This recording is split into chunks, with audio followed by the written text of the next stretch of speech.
인사합시다. 우리는 은혜 안에 살고 있습니다. 다 따라합시다. 우리는 은혜 안에 살고 있습니다. 기원전 2세기까지 2세기에 히파르코스라고 하는 사람이 천동설을 주장한 거 아시지요? 기원전 2세기에 천동설, 그러니까 모든 우주는 지구를 중심하여 돈다, 그런 거죠. 이 주장을 140년경에 프탈레마이오스라는 사람이 잘 정리를 했습니다.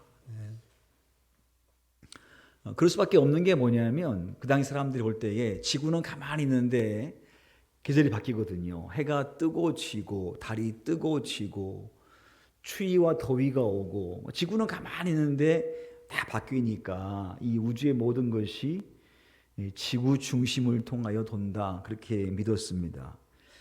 그 믿음이 약 1300년 동안 계속되었죠. 1300년.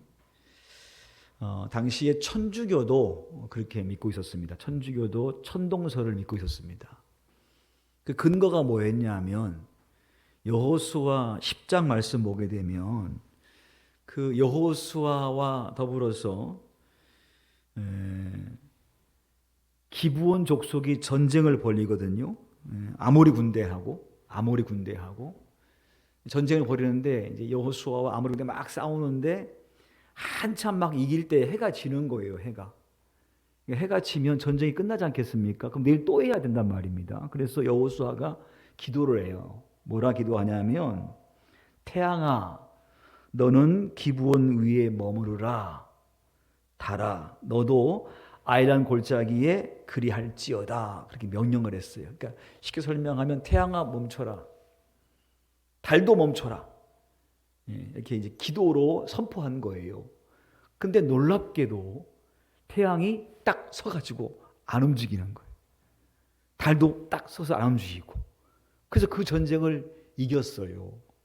그래서 그것을 근거로 해서 그렇구나, 그 주장이 맞다, 모든 우주는 지구를 중심으로 돈다라고 믿었습니다. 그 역사의 사건을 근거로 삼았어요.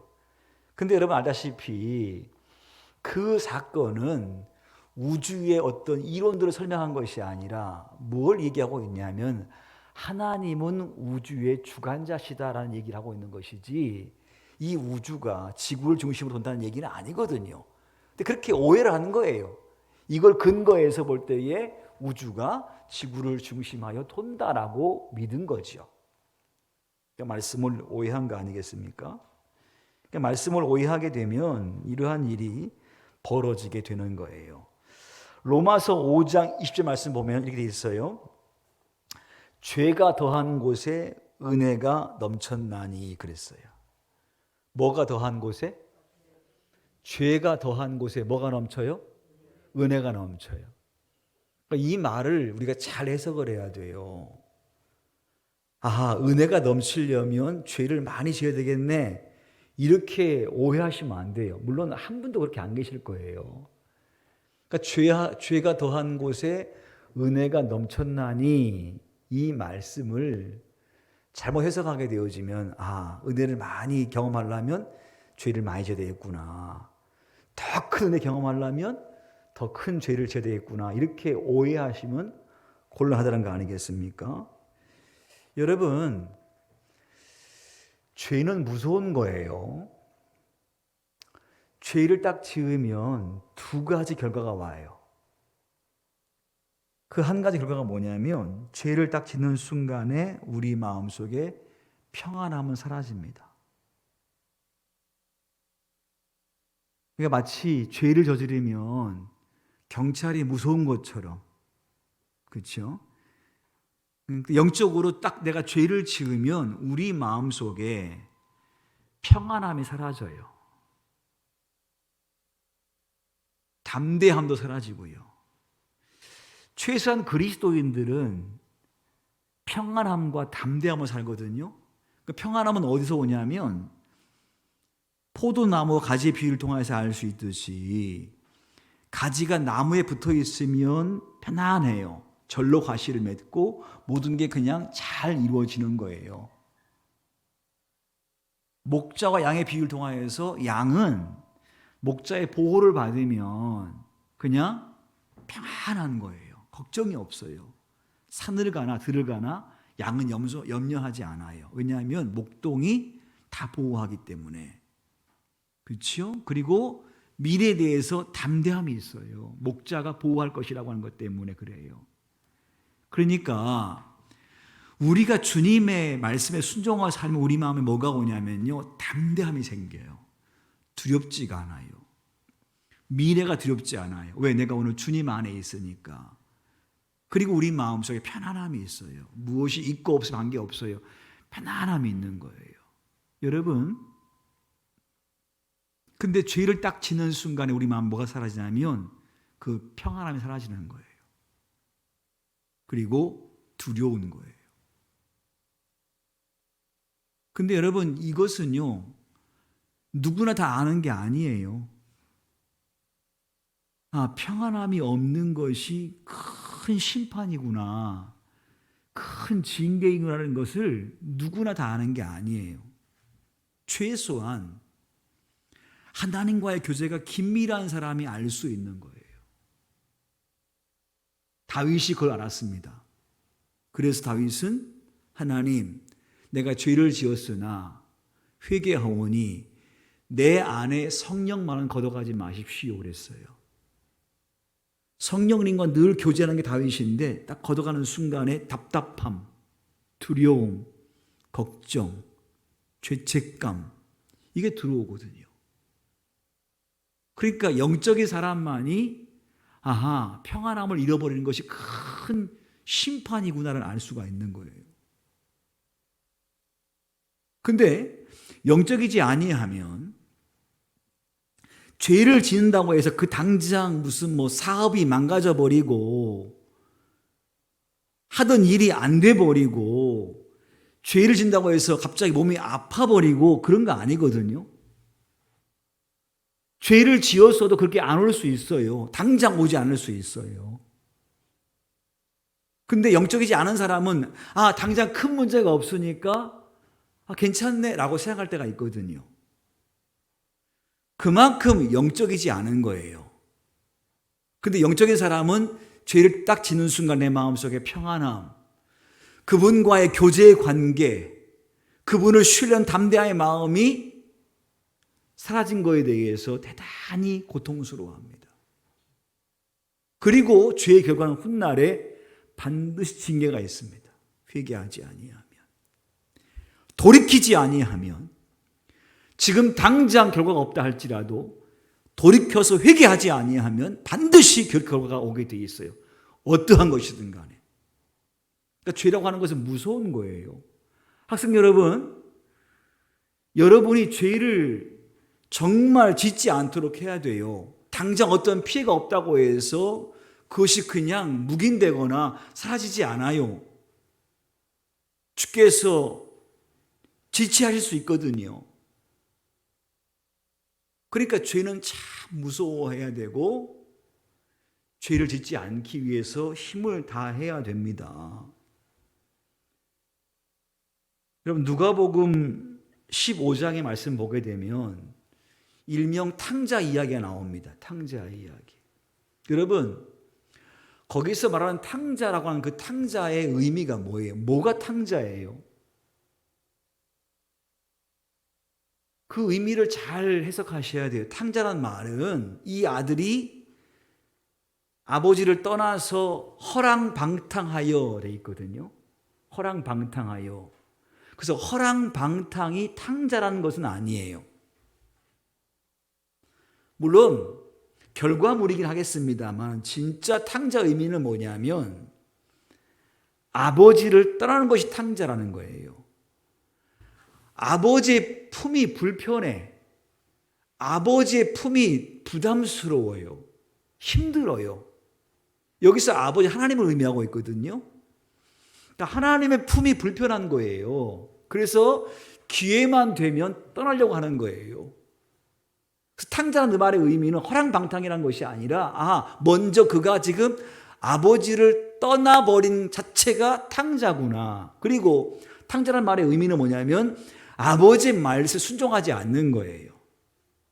그러니까 아버지와 함께 있어도 아버지의 말을 순종하지 않는 것은 이미 탕자라고 하는 사실이에요. 그 결과가 허랑방탕이에요. 허랑방탕은 뭐예요? 뭐 술 취하고 뭐 노름하고 이것도 하나의 모습이지만 아버지의 뜻대로 살지 않는 게 허랑방탕 아니겠습니까? 그러니까 우리가 잘 생각해야 돼요. 내가 지금 교회 다니고 있다고 믿음 안에 있다고 이야기하면서 나는 탕자가 아니야라고 생각할 수 있는데 더 파고 들어가면 내가 지금 아버지와 함께 있는데 이 믿음이 불편한가? 힘든가? 부담스러운가? 학생 여러분, 예배가 즐거워야 되거든요. 그리워야 되고, 그리고 교회 안에 머물러 있기를 즐거워해야 되고. 할렐루야. 아무도 아멘 안 하시네. 할렐루야. 이렇게 우리가 믿음 안에 살아있으면 교회에 머물러 있는 것이 너무 즐거운 거예요. 신나는 거예요. 성도와의 교제가 더 재미가 있고. 근데 믿음이 있지만 내가 지금 하나님과 함께하는 것이 부담스럽다, 힘들다, 그리고 하나님 말씀 들어도 순종하지 않는다라고 할 때에 어쩌면 그 모든 것이 탕자의 모습이란 사실이지요. 근데 그 탕자가요 돌아옵니다. 다 탕진해버리고 거지가 되어 돌아오는데 아버지가 그를 맞이해요. 그렇죠? 그러니까 회개하니까 맞이하시는 거예요. 은혜잖아요. 은혜. 또 한 가지 은혜는 뭐냐면 그에게 오는 즉시 모든 걸 다 복권시켜줘요. 너 내 아들이다. 반지를 끼워주고 씻겨주고 옷을 입혀주어서 잔치를 벌려요. 여러분, 다 탕진하고 돌아와서 그것을 받을 만한 무슨 그의 의의가 없습니다. 그러니까 돌아옴을 통하여 아버지가 그를 용서한 것이 은혜이고, 두 번째로 그가 한 것이 없지만 모든 걸 즉시 복권시켜 주어서 과거의 영광을 누리게 하신 것이 은혜예요. 죄를 지었어요. 주께서 용서했습니다. 그리고 우리에게 뭐라 말씀하시냐면 너는 내 아들이라고 말씀하시고 내 딸이라 말씀하세요. 사실 우리 모두는 이러한 은혜를 받고 살고 있는 거예요. 우리 모두는. 우리가 말씀을 오해해서 자꾸 다른 길로 가지만 우리가 오늘 최소한 주님께 나의 잘못을 인정하고 돌아오는 순간에 그 주님께서 두 가지 은혜를 주셔요. 한 가지 은혜는 죄를 용서하시는 은혜와 더불어서 두 번째로 모든 권위를 회복시켜 주시는 은혜를 주셔요. 사랑하는 성도들, 우리 모두는 은혜 안에 있는 자인 줄 믿습니다. 그러므로 사랑하는 성도 여러분 모두가 은혜 안에 있는 자가 되었으니 여러분 모두가 철저하게 그 은혜를 지키며 살기를 간절히 바랍니다. 그 은혜가 내게 크다고 해서 또 과거의 죄를 짓겠느냐라고 하는 거예요. 자, 다 같이 한번 1절과 2절 말씀을 읽어보겠습니다. 로마서 6장 1절과 2절 시작. 그런즉 우리가 무슨 말을 하리요? 은혜를 더하게 하려고 죄에 거하겠느냐? 그럴 수 없느니라. 죄에 대하여 죽은 우리가 어찌 그 가운데에 더 살리요? 그랬습니다. 죄 용서하며 은혜가 크다고 해서 또 죄를 짓는 것이 마땅한가? 그럴 수 없느니라는 거예요. 내가 죄를 지었어요. 근데 죄의 징계가 없어요. 내 삶에 아무런 변화가 없어요. 그냥 모든 게 태평한 것처럼 보이고 편안해요. 그렇다고 해서 네가 또 죄를 짓는 게 마땅하냐? 당장에 어떠한 보응이 없다. 없고 해서 와, 죄를 지었는데 아무 문제가 없네, 아무 일이 안 생겼네 라고 생각된다고 해서 와, 은혜가 크다, 이야 참 감사하다 라고 생각된다고 해서 계속 그 자리에서 죄를 지으며 살 수 있겠느냐? 그럴 수 없느니라. 그럴 수 없느니라. 은혜를 진짜 안다, 그럴 수 없다라고 말씀하는 거예요. 그럴 수 없다고. 그래서 본문 속에서 우리가 오늘 우리 모두가 은혜 안에 사는 자인데, 은혜 안에 사는 자인데 오늘 우리가 어떻게 남은 생애의 삶을 그 은혜를 지키며 살 수 있을까 할 때에 오늘 본문 속에서 세 가지 단어를 통하여서 우리에게 권고하고 있습니다. 그 한 가지가 뭐냐면요, 알라라고 하는 말이에요. 무엇을 알라. 자, 3절 말씀 읽습니다. 3절 시작. 무릇 그리스도 예수와 합하여 세례를 받은 우리는 그의 죽으심과 합하여 세례를 받은 줄을 알지 못하느냐 그랬어요. 6절에도 우리가 알거니와 그랬어요. 오늘 본문 속에서 너희는 이것을 꼭 알아라는 거예요. 뭘 아냐면 죄에 대해서 죽었다는 사실을 꼭 알라는 거예요. 따라합시다. 우리는 죄에 대해서 죽은 자가 됩시다. 왜냐하면 우리가 은혜 입은 자니까. 주님께 징계를 유보하시기도 하시고 은혜 주셔서 내가 여기 있으니까 이 은혜가 너무 감사하다고 해서 또 그렇게 방만하게 살지 말고 너는 분명 알아라. 너희의 존재는 이제는 죄에 대해서 죽은 자가 되었다. 너는 죄에 대해서 죽은 자가 되었다는 사실을 알아는 거예요. 그 말의 의미는 뭐냐면 우리 안에 죄가 없다는 말은 아니에요. 용서받았습니다. 그럼 그 후에 나는 죄를 안 짓느냐? 그렇지 않아요. 죄를 또 지어요. 죄를 지어요. 그러니까 이 말씀의 의미는 너희가 용서받았으니까 죄가 없어 라는 얘기는 아니에요. 그러니까 구원파가 그렇거든요. 한번 회개했으면 회개할 필요가 없대요. 이게 구원파 2단 교리입니다. 말씀 오해한 거예요. 그러니까 본문의 말씀은 죄에 대해서 죽은 자라는 그 말의 의미는 뭐냐면 우리가 이제 죄 없어 라는 건 아니에요. 또 한 가지는 그럼 죄가 있다고 해서 구원 못 받느냐라는 것도 아니에요. 죄가 있지만 우리가 구원 받았어요. 죄를 짓고 있지만 구원 받았어요, 안 받았어요? 확실하게 말씀하세요. 죄를 짓고 있죠. 구원 받았어요, 안 받았어요?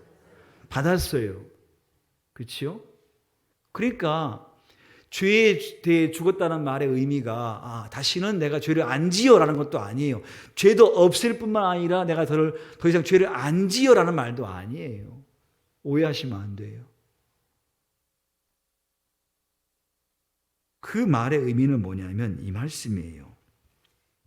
3절 말씀 보시게 되면 무릇 그리스도 예수와 합하여 세례를 받은 우리는 그의 죽으심과 합하여 세례를 받은 줄을 알지 못하느냐.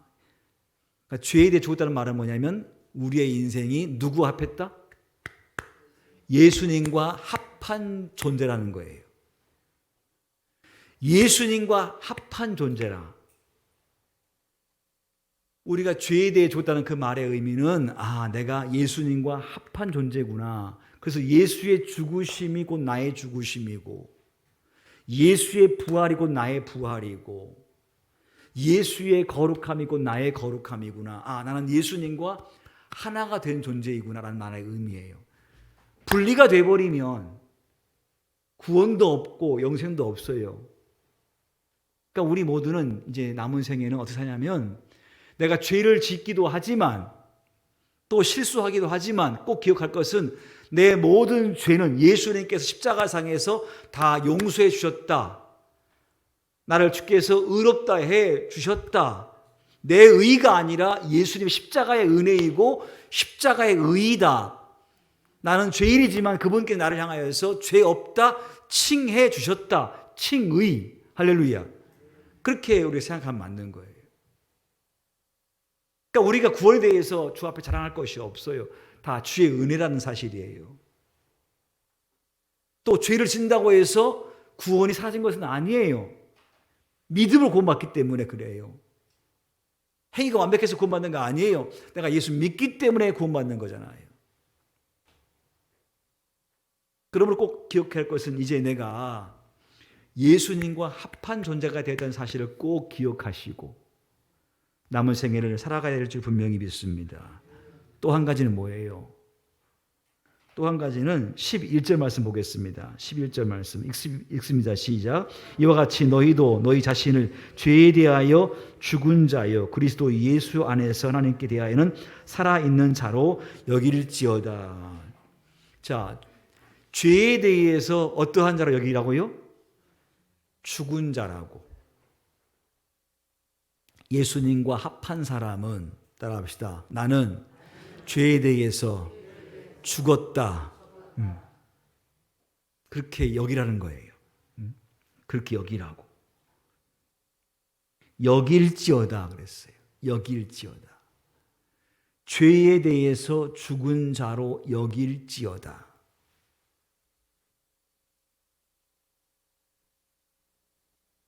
여러분, 우리가 살아갈 때에 죄의 마음이 생겨요. 죄의 마음이 생겨요. 또 화도 치밀어 오를 때가 있거든요. 그리고 악한 마귀 유혹에 넘어가려는 마음도 있을 수 있거든요. 자, 그럴 때 가져야 할 마음. 아, 나는 죄에 대해서 죽었다. 따라합시다. 나는 죄에 대해서 죽었다. 이런 의식이 필요해요. 내 마음속에 하나님 말씀이 아닌 불순종의 마음이 생길 때에 딱 고백해야 할 말, 의식화시켜야 할 말, 화가 딱 올라올 때에 그 순간에 스스로 의식해야 할 말, 아, 나는 죄에 대해서 죽었다. 이 의식이 필요한 거예요. 여러분, 의식화란 말이 알죠? 의식화란 말 알지요? 어떠한 것에 푹 빠져버린 상태를 의식화라고 하거든요. 민주주의 의식화, 공산주의 의식화, 이렇게 의식화란 말인데 신앙에도 의식화가 필요해요. 신앙의 의식화. 예배가 의식화돼야 돼. 할렐루야. 예배가. 그리고 기도가 의식화돼야 되고 봉사와 헌신이 의식화돼야 되고 이게 안 되면 우리는 늘 과거에 집착하여 살아갈 수밖에 없는 거고 과거에 유혹받을 수밖에 없는 거예요. 그게 삶이 될 수 있도록 계속 훈련이 필요한 거예요. 훈련하게 되어지면 습관이 되어지고 습관이 되어지면 인격이 되어지고 인격이 되면 그의 성품이 되는 거예요. 신앙의 의식화가 필요한 거예요. 철저하게. 바울은 그 말씀을 이렇게 표현했습니다. 고린도후서 5장 13절에 우리가 미쳤어도 주를 위한 것이고 만일 정신이 온전하여도 너희를 위한 것이니 그랬어요. 우리가 미쳤어도 그랬어요. 그러니까 주를 위해서 미친 거라는 거예요. 그건 다른 말로 표현하면 의식화예요. 아, 바울은 주님을 위한 의식화가 철저하게 이루어졌구나. 만일 정신이 온전하여도 너희를 위한 것이라 그랬어요. 복음을 위한 것이라 그랬어요. 성도 여러분, 그러므로 우리 모두가 은혜 아래 있으므로 기억해야 할 것은 내가 예수님과 합한 존재가 되었으니 내가 만약에 죄를 지으면 예수님이 죄를 지는 것과 똑같은 마음, 똑같은 것이니 내가 일체의 죄를 짓지 않겠다라고 하는 고백이 있어야 할 것이고, 두 번째로 의식화를 가지고 여기라 했으니까 혹시 죄의 마음에 혹 들면 아니다. 내가 죄를 지으면 안 되지. 나는 죄에 대해서 죽었어. 난 더 이상 죄를 지을 수 없어. 따라합시다. 나는 죄에 대해서 죽었어.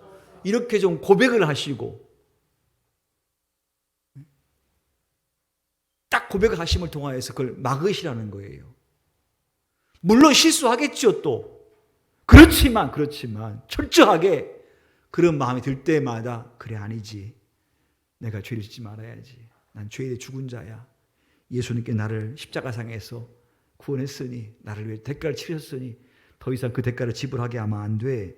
라는 마음을 가지고 여러분의 마음을 영적으로 잘 컨트롤할 수 있는 은혜가 있기를 간절히 바랍니다. 그래서 알라, 두 번째로 여기라, 세 번째로 드리는 것인데요. 13절 말씀 같이 읽습니다.